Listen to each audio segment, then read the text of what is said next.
Hello అండి, నేను మీ Sirisha Vanapalli. Welcome back to my channel. ఈరోజు మన ఛానల్లో రెసిపీ వచ్చేసి meal maker tomato pulao.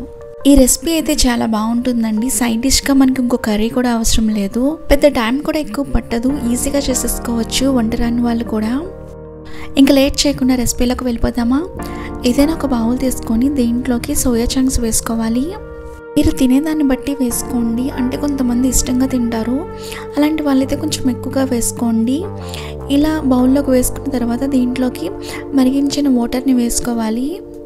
Water కూడా వేసుకున్న తర్వాత ఒకసారి స్పూన్తో అంతా కలిసేలా కలుపుకొని ఒక 10 నిమిషాల పాటు అలాగే వదిలేసి చల్లారిన తర్వాత ఇలా వాటర్ లేకుండా హ్యాండ్తో ఇలా పిండుకొని ఇలా ఈ సోయా చంక్స్ అన్నింటినీ వేరొక ప్లేట్లోకి తీసుకొని పక్కన పెట్టుకోవాలి.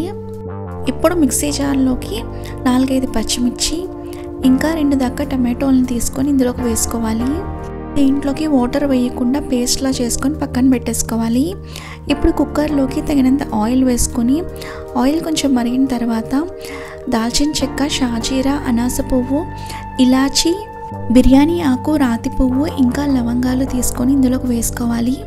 ఇవి వేసుకున్న తర్వాత ఒక 2 నిమిషాల పాటు ఆయిల్లో ఫ్రై చేసేసుకొని ఇలా ఒక 2 నిమిషాల పాటు ఫ్రై చేసుకున్న తర్వాత దీంట్లోకి సన్నగా పొడుగ్గా తరిగిన ఉల్లిపాయల్ని 4 దాకా ఇలా చిన్నగా తరిగి ఇందులోకి వేసుకోవాలి.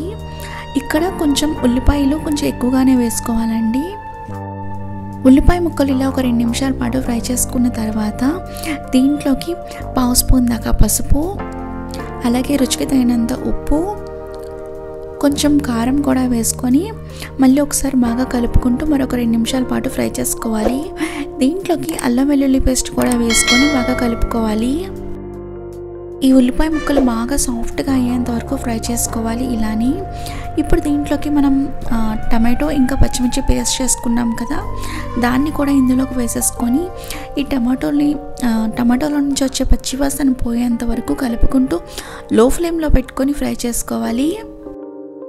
ఈ టమాటో నుండి వచ్చే పచ్చివాసన అంతా పోయేంత వరకు ఫ్రై చేసుకున్న తర్వాత కొంచెం ఆయిల్ పైకి తేలుతూ ఉంటుంది.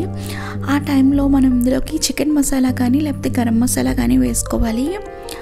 అలాగే మనం సోయా చంక్స్ కూడా పక్కన పెట్టుకున్నాం కదా, వాటిని కూడా ఇందులోకి వేసేసుకొని ఒకసారి గరిటెతో అంతా కలిసేలా కలుపుకుంటూ మరొక 2 నిమిషాల పాటు ఫ్రై చేసుకోవాలి.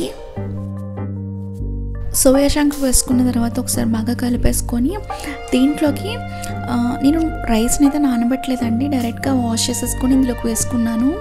1.5 గ్లాసు దాకా రైస్ని వేసుకున్నాను. 1.5 గ్లాసు రైస్ వేసుకున్నాం కాబట్టి 2.25 దాకా వాటర్ వేసుకోవాలి.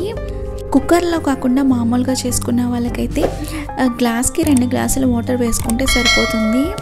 నార్మల్ రైస్తో చేసే వాళ్ళు కూడా సేమ్ గ్లాస్కి 2 గ్లాసుల వాటర్ వేసుకుంటే సరిపోతుంది. ఒకసారి బాగా కలుపుకున్న తర్వాత కుక్కర్ పైన మూత పెట్టుకొని హై ఫ్లేమ్లో ఒక విజిల్ వచ్చేంత వరకు ఉడికించుకుంటే సరిపోతుంది. విజిల్ వచ్చిన తర్వాత స్టవ్ ఆఫ్ చేసేసుకొని 10 నిమిషాల పాటు ప్రెషర్ పోయిన తర్వాత మరొక 10 నిమిషాల పాటు కదపకుండా అలాగే వదిలేస్తే ఇలా పొడి పొడిలాడుతూ వస్తుంది రైస్ అయితే.